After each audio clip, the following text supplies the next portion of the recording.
बहुत दिनों तक आप इस तरह की राजनीति नहीं कर सकते।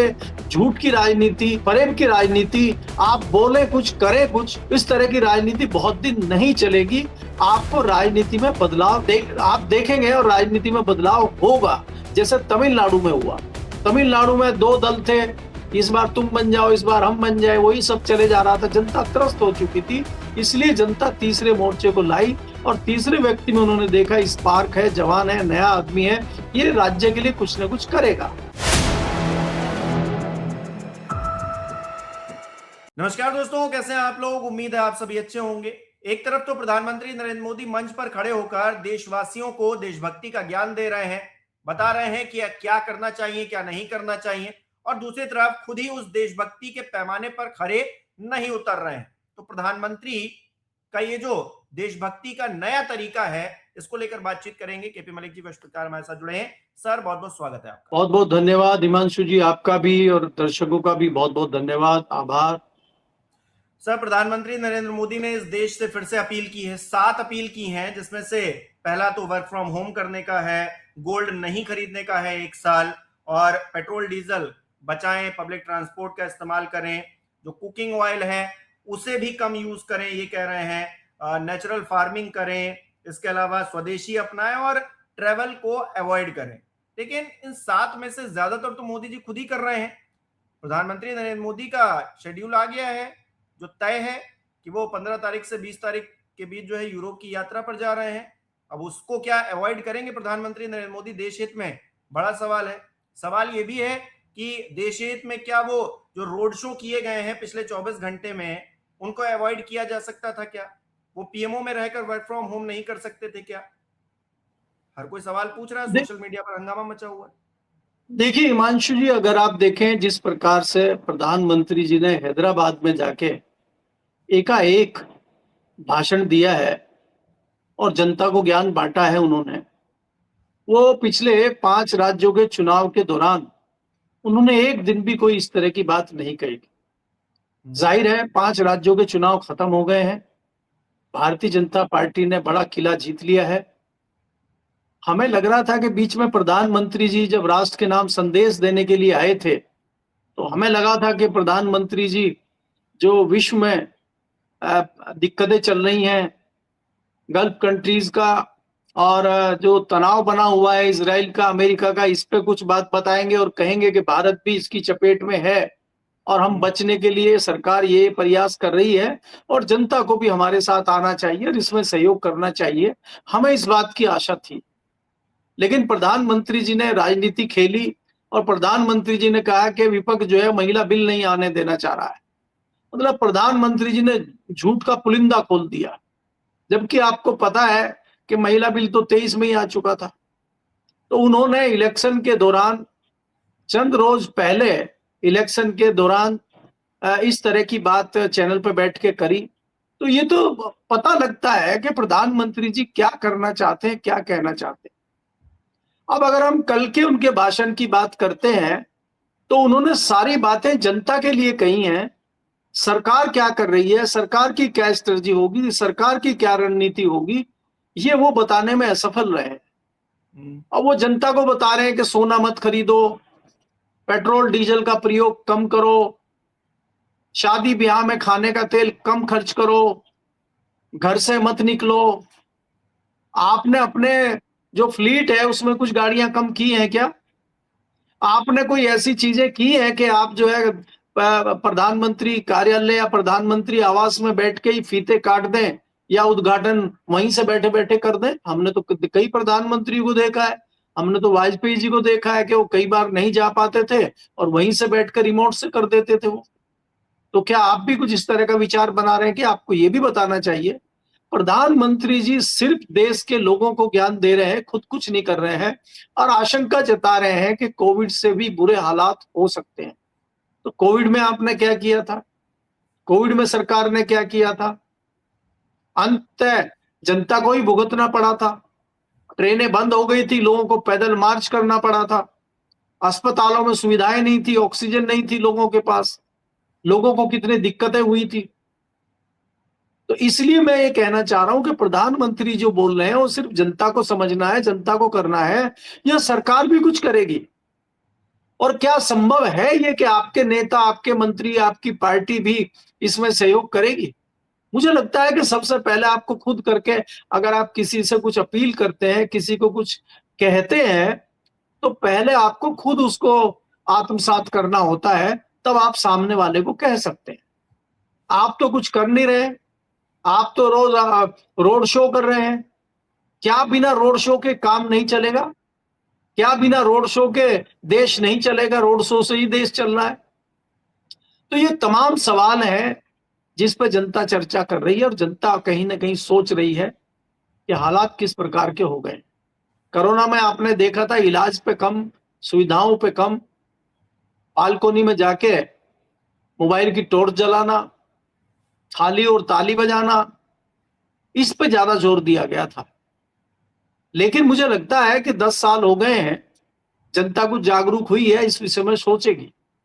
इसमें कोई दो राय नहीं है कि महंगाई चरम पे है, लेकिन आने वाले टाइम पे जिस प्रकार के हालात दुनिया के हैं, जिस प्रकार के हालात गल्फ कंट्रीज के हैं, और अभी तक स्थिति सामान्य नहीं हुई है, तो इसमें और ज्यादा महंगाई भी बढ़ेगी और देश के हालात भी खराब होंगे, इसमें कोई दो राय नहीं है।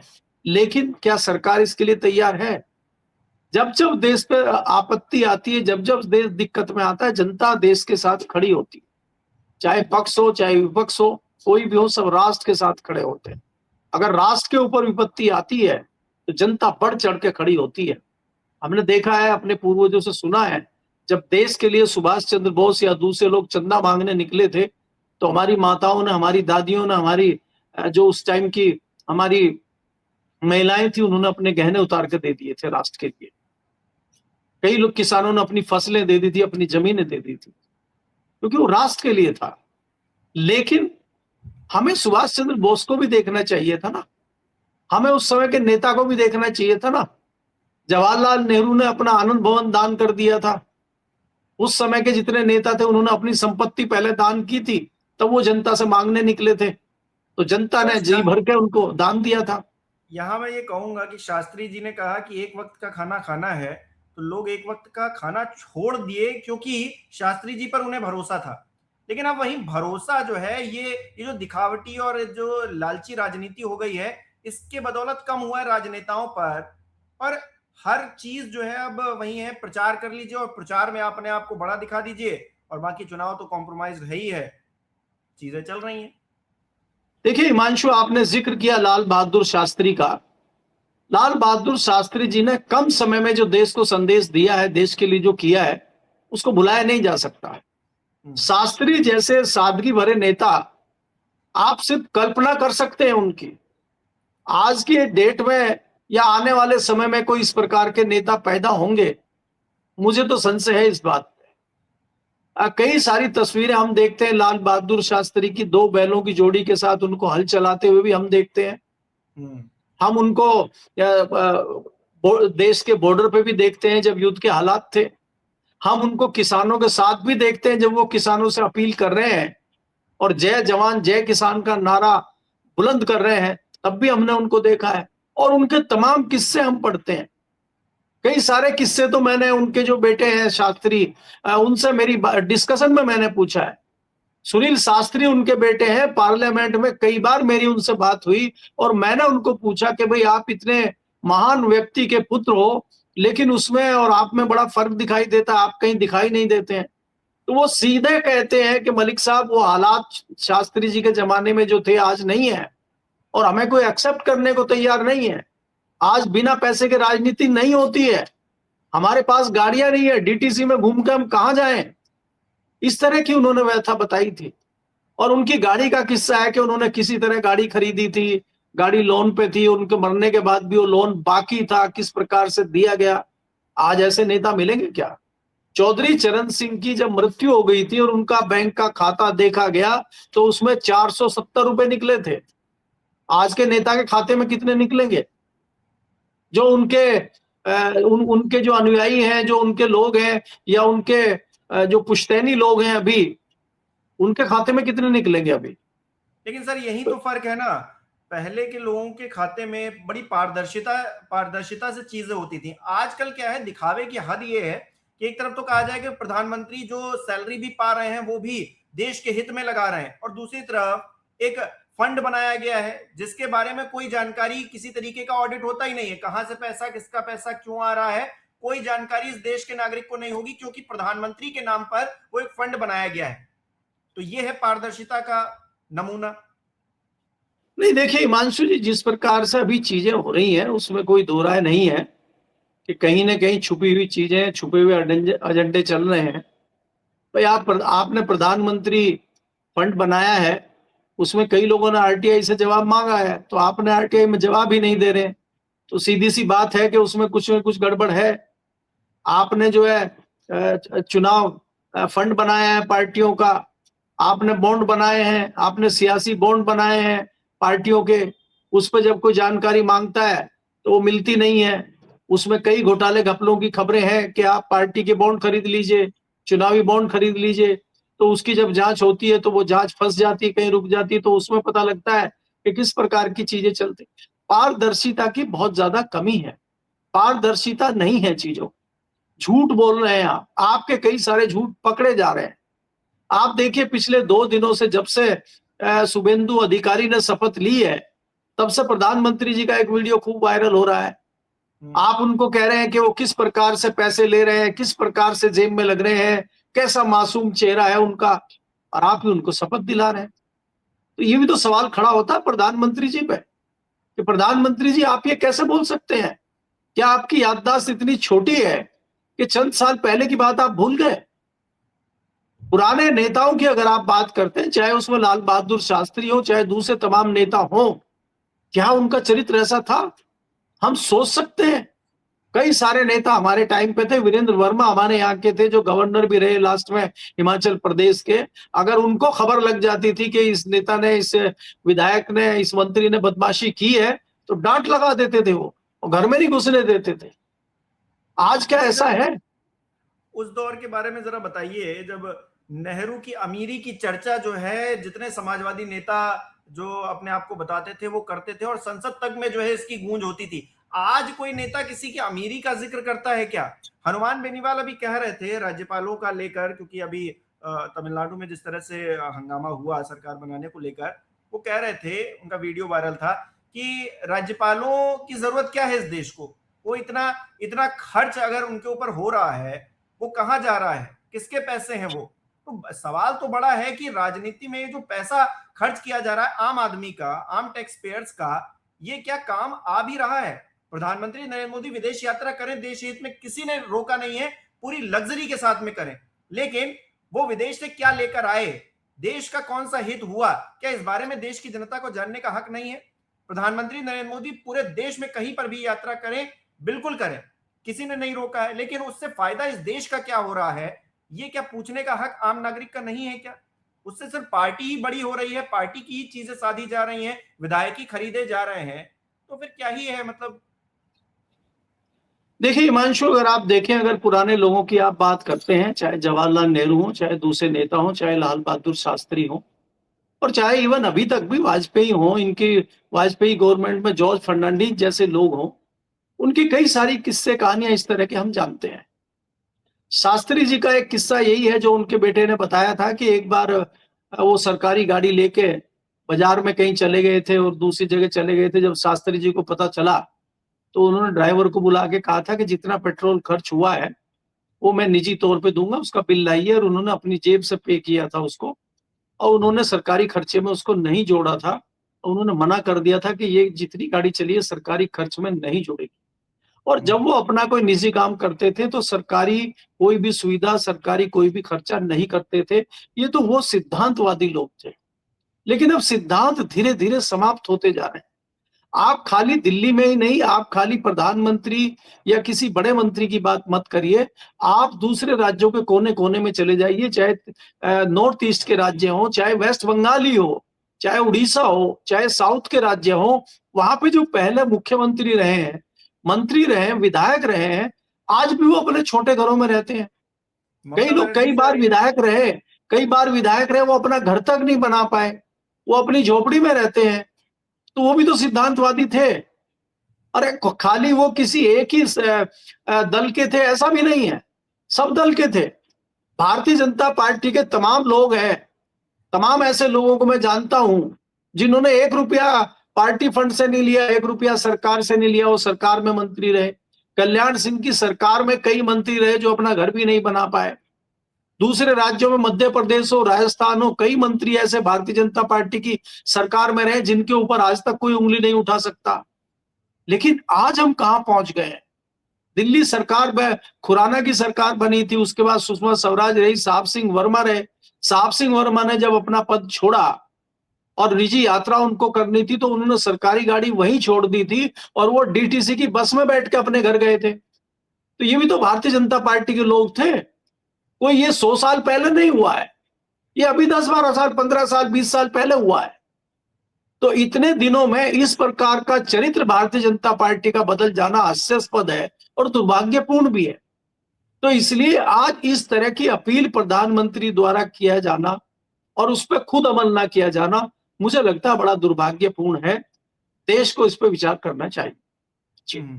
अच्छा, राहुल गांधी कह रहे हैं कि प्रधानमंत्री जो बातें कह रहे हैं वो उपदेश नहीं है, ये नाकामी के सबूत हैं, और कह रहे हैं कि देश चलाना कॉम्प्रोमाइज्ड पीएम के बस की बात नहीं है। राहुल गांधी जो कह रहे हैं इस पे क्या कहेंगे आप? देखिए, राहुल गांधी विपक्ष के नेता हैं। विपक्ष का काम है सत्ताधारी दल पे आरोप प्रत्यारोप करना, सरकार की कमियों को उजागर करना, जहां उनको समझ में आए कि सरकार गलत कर रही है उनको आईना दिखाना। राहुल गांधी अपना काम अपनी जगह कर रहे हैं, वो विपक्ष में है।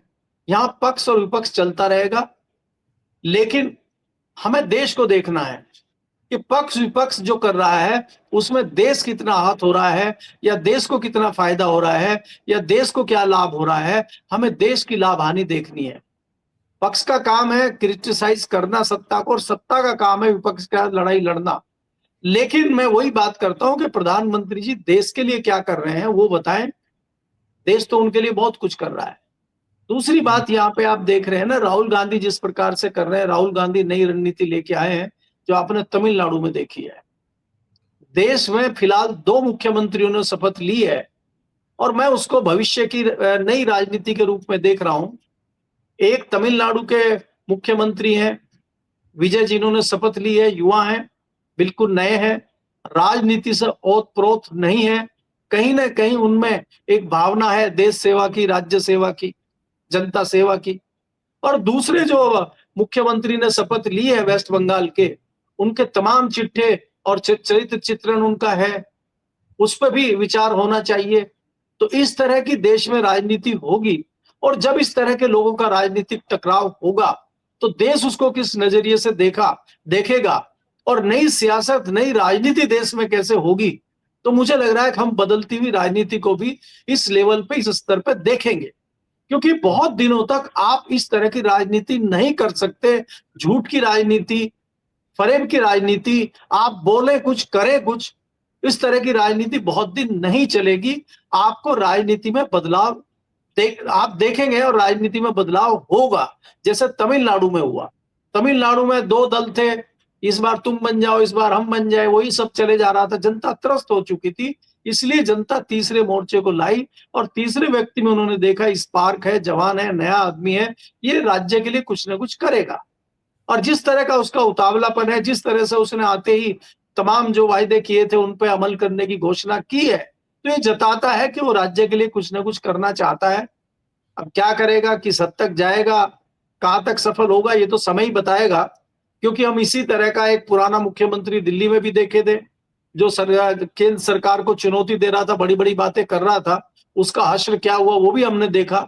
तो अभी हमें यह भी देखना है कि विजय कहां तक जाते हैं राजनीति में और क्या मुकाम हासिल करते हैं। जी।